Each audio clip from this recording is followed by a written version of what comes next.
être entrepreneur aujourd'hui, c'est accepter que l'échec fait partie de l'entrepreneuriat. C'est-à-dire, soit on veut prendre le risque de grandir et de mourir parce qu'on voulait grandir, ou alors de laisser que quelqu'un d'autre vienne nous avaler. Et avec toute nos familles, avec eux, en fait. Donc, parce qu'il ne faut pas oublier que chez nous, en Afrique, c'est ces commerces-là qui nourrissent toute la famille. C'est-à-dire que c'est vraiment ça qu'il faut mettre en avant pour trouver la force de vouloir diversifier, de se dire, ce n'est pas que moi, le chef d'entreprise, en fait.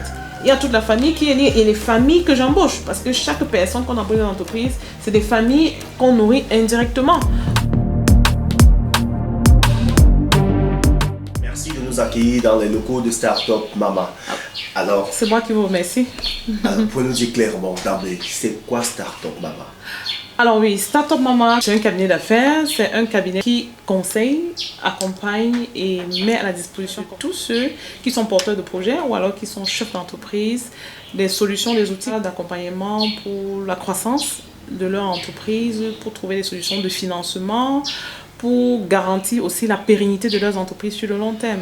Et voilà, et on s'adresse comme ça aux startups, aux porteurs de projets, au moment entrepreneurs et voilà, aux entrepreneurs de la diaspora aussi. Et là, quelles sont les spécialités, les particularités des services qu'on est certain de retrouver ici à Startup Mama? Moi, par exemple, qui suis porteur de projet, qu'est-ce que vous me garantissez en venant frapper à votre porte? Alors, la particularité de Startup Mama, c'est que quand on vient chez nous, on est sûr d'avoir le service du début à la fin, en fait. Si je m'explique, ça veut dire que en tant que start-upper, c'est-à-dire quelqu'un qui n'est que porteur de projet, qui vient avec une idée, le premier service qu'on pourra lui rendre, c'est de valider son idée d'entreprise. Okay? Donc, nous, on va jouer ce rôle-là de l'aider à voir, à valider si son idée a du sens, si ça a du potentiel, okay? Si ce sera vendu, s'il y a une rentabilité qui est promue derrière l'idée. Et deuxièmement, on pourra l'aider comme ça à trouver le financement qui le convient ou alors à démarrer son projet de la façon qui le convient le mieux avec les ressources qu'il dispose en ce moment-là. Alors deuxièmement, comme ça, pour ceux qui ont déjà démarré, on a des startups qui ont déjà démarré mais qui bloquent à un niveau. Là, on va les aider avec les stratégies de développement d'affaires, modèles d'affaires qui sont assez cohérents et qui passent avec leurs moyens financiers, parce que ça c'est le plus gros problème des startups. Et pour les entreprises déjà établies sur le terrain comme ça, en général les problèmes qu'ils rencontrent c'est le problème de personnel. On les assiste aussi à ces niveaux-là, aider à recruter le personnel, aider même à rédiger la descriptif du poste, à pouvoir aider comme ça à mieux communiquer sur les produits, aider à trouver des bons partenaires, même le financement pour renforcer le fonds de roulement. Donc, on intervient vraiment comme ça à toutes les phases de l'entreprise. Et même comme ça, pour ces entreprises qui sont déjà établies, ce qu'on leur apporte surtout, c'est vraiment de comment faire pour pérenniser leurs entreprises. Okay? Donc, on attaque comme ça un gros sujet qui est la succession. C'est un gros problème en Afrique parce que déjà, on n'a pas beaucoup d'entreprises fleurissantes au Cameroun. Donc, du coup, on s'est dit le peu d'entreprises qui parviennent à survivre aux 3 premières années et qui est perdu, qui ont l'air de tenir sur le marché. On doit tout faire pour les maintenir en vie. En fait, nous, on propose comme ça un accompagnement à préparer les chefs d'entreprise à se retirer de leur affaire et qu'après, l'entreprise ne tombe pas, en fait. Tout à fait. Voilà. Et il faut signaler que Startup Mama n'assure pas un accompagnement financier à ses porteurs d'entreprise. Il faut clarifier, entendons-nous là-dessus. Bon, clairement, nous ne sommes pas une banque, ça c'est sûr, mais on a un partenariat avec les banques. Donc, ça veut dire que nous, le rôle qu'on joue pour les demandeurs de crédit, c'est qu'on va les aider déjà à constituer un dossier intéressant pour les banques. On va les aider en gros comme ça à être crédibles en fait. Et on les accompagne aussi physiquement sur le terrain.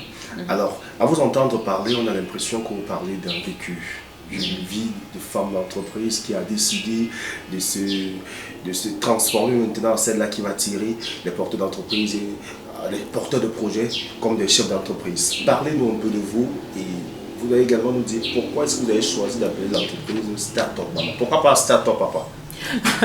Donc clairement, la Startup Mama, c'est moi déjà. En fait, l'idée est venue du fait qu'au moment où je décide de lancer Startup Mama, je suis maman, hein. Déjà je suis maman de 5 enfants, je suis épouse.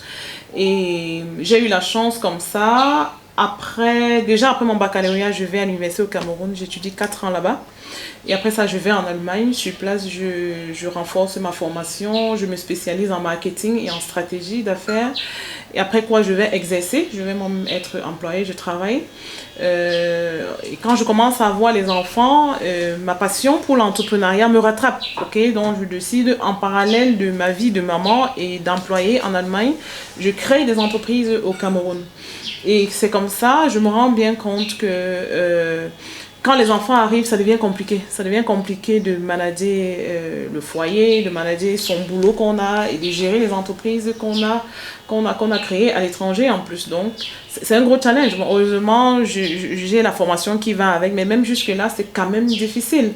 Ok, autour de moi, comme ça, j'ai des mamans aussi qui m'approchent et qui me posent la question de savoir comment tu fais pour t'en sortir avec ça. Nous, on aimerait bien pouvoir créer même une petite activité à côté de la famille, même sans avoir notre boulot, mais c'est quand même difficile.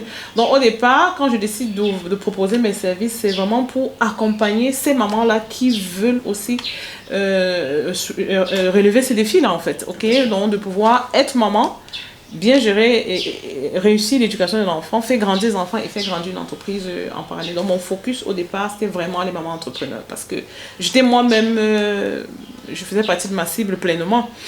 Donc maintenant, avec le temps, depuis 3 ans, Startup Mama existe au Cameroun. J'ai décidé de rentrer m'installer au Cameroun où j'ai ouvert un bureau physique au Cameroun. Et là, depuis ce moment-là, on s'est ouvert à tout le monde. Donc, désormais, on n'accompagne plus que les mamans entrepreneurs. On s'est ouvert à tous ceux qui ont un projet d'entreprise parce que chez nous, c'est le conseil, c'est la stratégie qu'on vend en fait.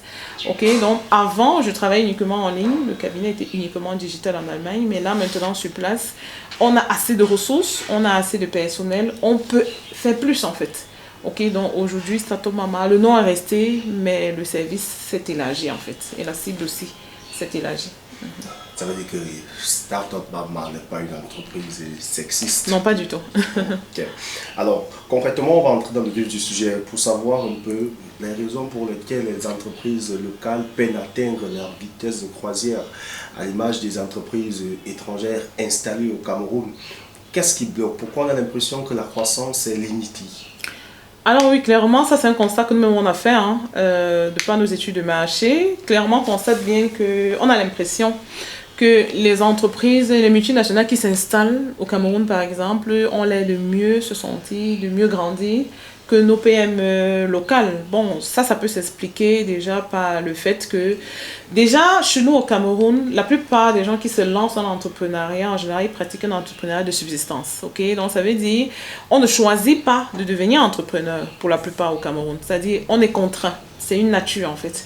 On est dans un système où il n'y a pas beaucoup d'emplois et les gens sont quand même bien éduqués au Cameroun. Donc à un moment donné, pour des raisons de subsistance, on se dit il faut trouver de quoi nourrir la famille, il faut trouver de quoi éduquer et soigner la famille. Donc il faut faire dans quelque chose. En général au Cameroun, on ne parle même pas d'entrepreneuriat, on parle de commerce en fait. Les gens comprennent plus ce terme commerce. Je fais le commerce, je me lance dans un business, je crée quelque chose qui va rapporter de l'argent pour résoudre les problèmes rapides du quotidien, là, les problèmes urgents du quotidien. Donc ça, c'est déjà, voilà un peu déjà l'idée avec laquelle on se lance dans les affaires au Cameroun. Et quand ça commence à prendre, malheureusement, on s'oublie. Pour beaucoup de nos chefs d'entreprise, pour nos acteurs économiques ici, ils s'oublient.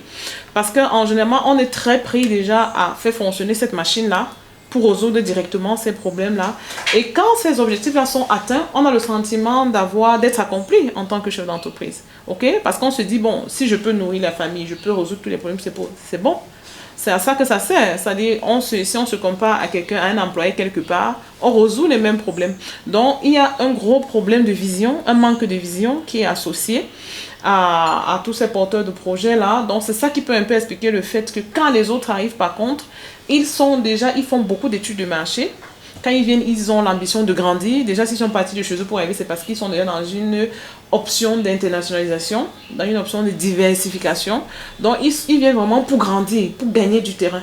Mais nous, en fait, on est dans l'esprit de créer d'abord pour nourrir la famille et malheureusement, on s'arrête à ce niveau. Donc, c'est réellement un gros problème de mindset et un gros problème de formation. Parce que ce qu'il faut aussi reconnaître, c'est que beaucoup d'entrepreneurs qui ont du succès, qui ont l'air d'avoir du succès aujourd'hui, ce sont des autodidactes.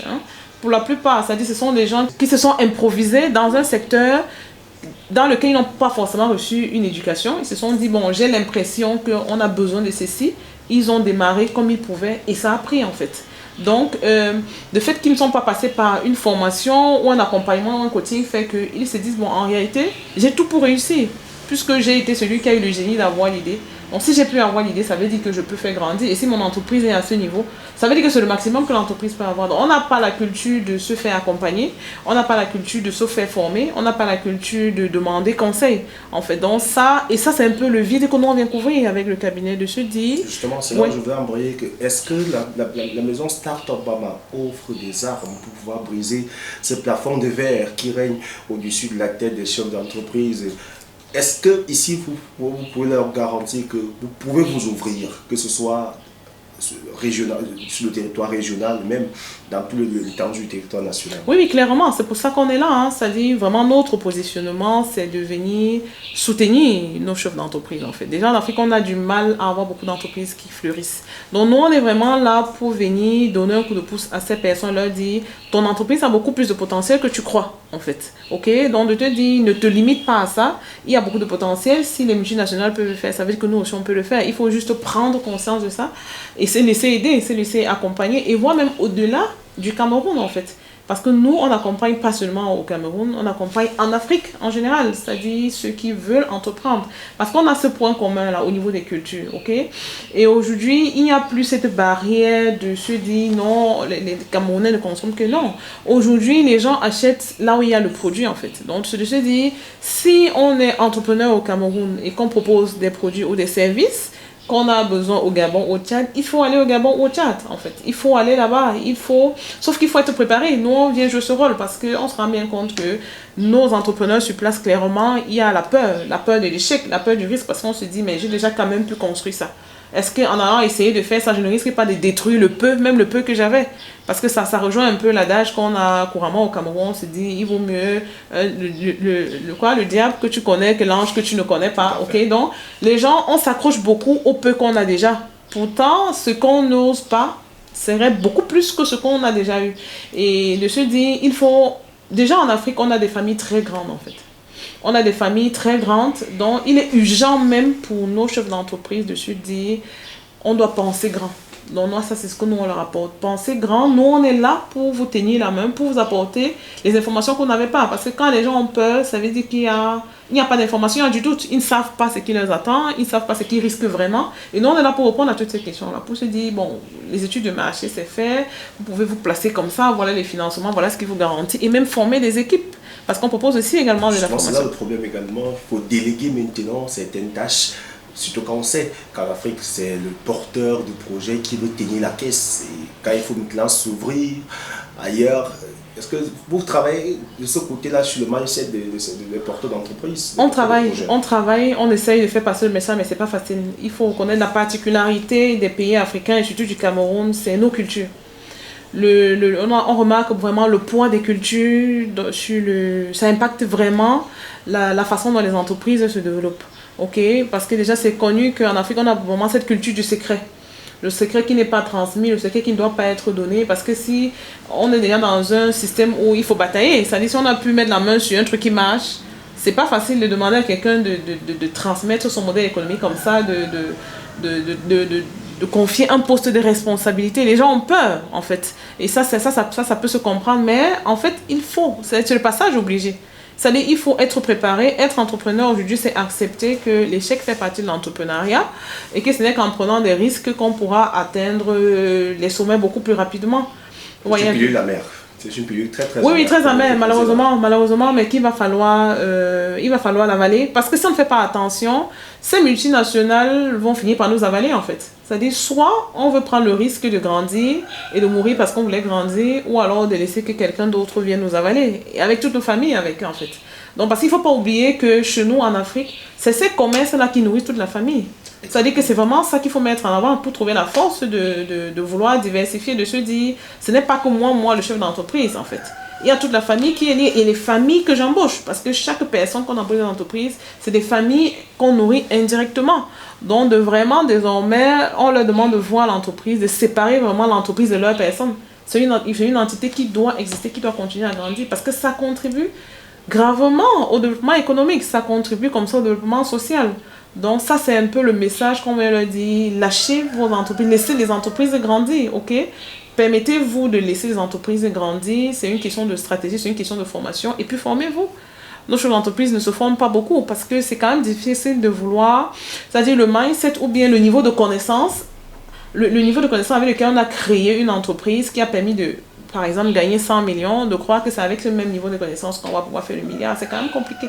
Ça veut dire qu'il faut qu'on accepte à un moment donné qu'il faut actualiser les connaissances, que les connaissances peuvent être limitées et qu'il va falloir renforcer, il va falloir se armer davantage pour toucher un autre palier de revenus. Merci d'avoir écouté cette vidéo. Si ça vous a plu, c'est le moment de liker et de laisser un commentaire. Abonnez-vous à notre page pour ne rien rater de nos publications et surtout partagez à un ami qui en a besoin. On se retrouve très bientôt pour un nouvel épisode.